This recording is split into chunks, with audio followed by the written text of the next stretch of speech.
Shalom sahabat CS dimanapun Anda berada, saya sangat bersuka cita bisa menjumpai Anda semua untuk menyampaikan kebenaran firman Tuhan. Kebenaran firman Tuhan pada kesempatan kali ini berjudul The Bright and Morning Star. The Bright and Morning Star, bintang fajar yang gilang gemilang.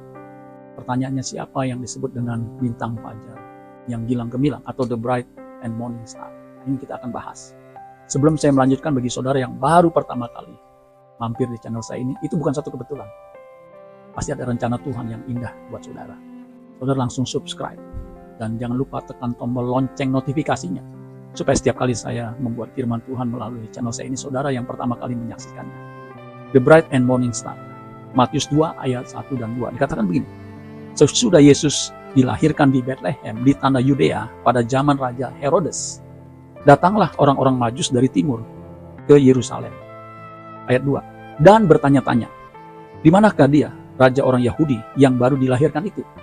Kami telah melihat bintangnya di timur, dan kami datang untuk menyembah dia.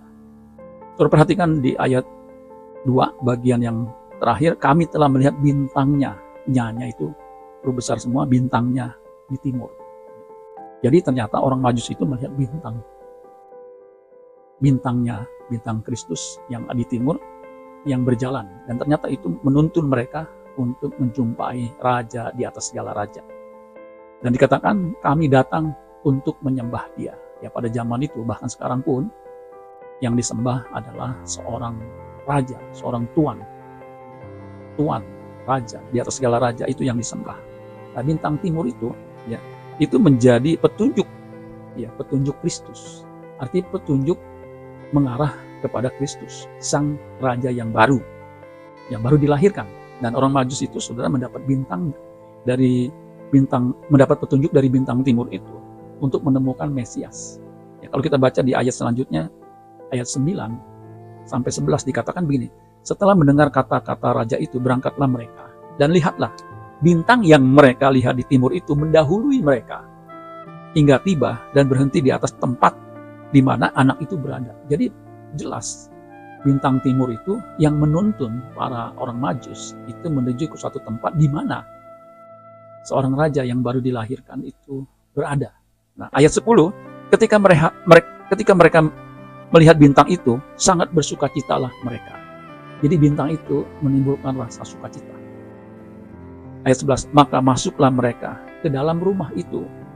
Ya, jadi kalau saya perhatikan ya, dengan jeli, orang Majus ini masuk ke rumah itu. Jadi bukan masuk ke kandang binatang seperti para gembala ya, ketika Yesus lahir itu melahirkan di kandang, ya, di palungan, dibaringkan di palungan, berarti itu di kandang. Sedangkan orang Majus ini, ya, Yesus sudah pindah bersama dengan kedua orang tuanya itu ke suatu rumah. Karena jelas dikatakan, maka masuklah mereka ke dalam rumah itu dan melihat anak itu. Jadi bukan bayi, ya, sudah anak bersama Maria ibunya, lalu sujud menyembah dia.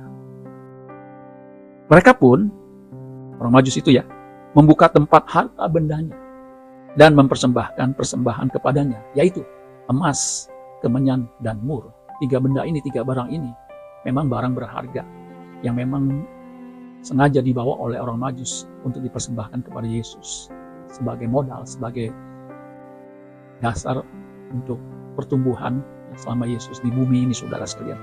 Nah, saudara-saudara sekalian, kalau saudara perhatikan di situ, ya, orang Majus melihat bintangnya, yaitu di timur, bintang Kristus di timur. Karena sesungguhnya, sebenarnya, Kristus itulah bintang timur yang sejati, yang menjadi objek penyembahan kita. Dia itu bintang timur. Kalau kita baca di Wahyu pasal 22 ayat 16, aku, Yesus, telah mengutus malaikatku untuk memberi kesaksian tentang semuanya itu kepadamu bagi jemaat-jemaat. Aku, Yesus maksudnya, adalah tunas dari keturunan Daud, bintang timur yang gilang gemilang. Kalau bahasa Inggris mengatakan, I am the root and the offspring of David, the bright and morning star. Jadi Yesus mengatakan dirinya adalah the bright and morning star, bintang timur yang gilang gemilang. Jadi Yesus itu sendiri disebut sebagai bintang timur yang gilang gemilang. Nah, kita yang percaya sebagai pengikutnya sesungguhnya juga adalah bintang. Memang kita tidak seperti Kristus bintang yang gilang gemilang, tapi kita sebagai pengikutnya, sebagai muridnya, itu juga adalah bintang.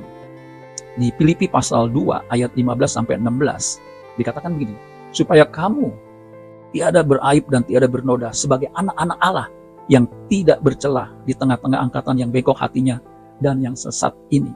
Sehingga, perhatikan, kamu bercahaya di antara mereka seperti bintang-bintang di dunia. Jadi, saudara dan saya yang percaya Yesus, yang hidup tidak bercacat, tidak bercelah, dikatakan itu akan bercahaya seperti bintang. Jadi anak-anak Allah yang hidupnya tidak bercelah di tengah angkatan yang bengkok hatinya yang sesat ini, kita akan bercahaya. Dikatakan seperti bintang-bintang, bukan di udara, bukan di langit, tetapi di bumi.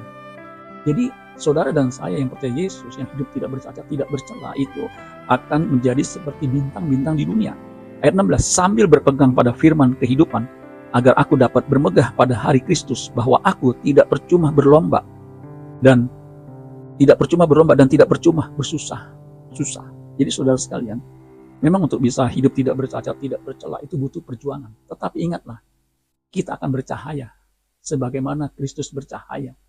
Sebagaimana Kristus bintang timur yang gilang gemilang, menjadi petunjuk di mana orang bisa menemukan Allah Bapa, menyembah, dan bisa diubahkan hidupnya. Itulah sebabnya saudara sekalian, orang percaya harus hidup tidak bercacat, tidak bercela, hidup kudus. Sebagaimana perintah Tuhan, kuduslah kamu sebab aku ini kudus. Kalau kita mau bercahaya, kalau kita hidup bercacat, hidup bercela, kita nggak bisa bercahaya. Hidup kita akan penuh dengan kesuraman. Karena panggilan kita adalah menjadi terang, menjadi bintang yang bercahaya. Sehingga orang mendapat petunjuk menuju kepada Allah Bapa di surga. Sebagaimana Kristus, dia bintang timur yang gilang gemilang. Sehingga orang yang mengikuti Yesus, dia akan sampai kepada Bapa di surga. Matius 5 ayat 14 sampai 16 dikatakan begini, kamu adalah terang dunia. Kota yang terletak di atas gunung tidak mungkin tersembunyi. Kota Yerusalem itu memang di dataran tinggi. Itu tidak tersembunyi karena apa? Ada terang. Jalan menuju ke Yerusalem itu jelas karena ada terang. Lagi pula ayat 15, orang tidak menyalakan pelita lalu meletakkannya di bawah gantang, melainkan di atas kaki dian sehingga menerangi semua orang di dalam rumah itu. Jadi saudara sekalian, kita memang diletakkan di bumi ini, di dunia ini untuk menjadi terang. Sehingga orang bisa mengenal Kristus yang adalah bintang timur yang gilang gemilang. Ayat 16 terakhir, demikianlah hendaknya terangmu bercahaya di depan orang. Tadi saya katakan, bintang itu bercahaya kalau tidak beraib, tidak bercacat, tidak bercela hidupnya. Sama, terang kita akan bercahaya di depan orang kalau kita hidup tidak bercacat, tidak bercela. Dikatakan supaya mereka melihat perbuatanmu yang baik dan memuliakan Bapamu yang di surga. Jadi kalau kita hidup benar, hidup sesuai dengan kehendak Tuhan, sebagaimana Kristus, di mana Bapa sungguh amat berkenan kepadanya, sehingga ada suara dari Bapa di surga, inilah anakku yang kukasihi, kepadanya aku berkenan. Demikian juga dengan kita, kalau hidup kita benar, hidup kita tidak bercacat, tidak bercela, hidup kudus seperti yang Tuhan kehendaki, orang akan melihat orang baik seperti dia, orang benar seperti dia, tidak mungkin menyembah Allah yang salah. Pasti Allah yang disembahnya adalah Allah yang benar di dalam Yesus Kristus, sehingga orang memuliakan Bapa di surga. Amin buat firman Tuhan. Tuhan Yesus memberkati. Merry Christmas and Happy New Year. God bless you.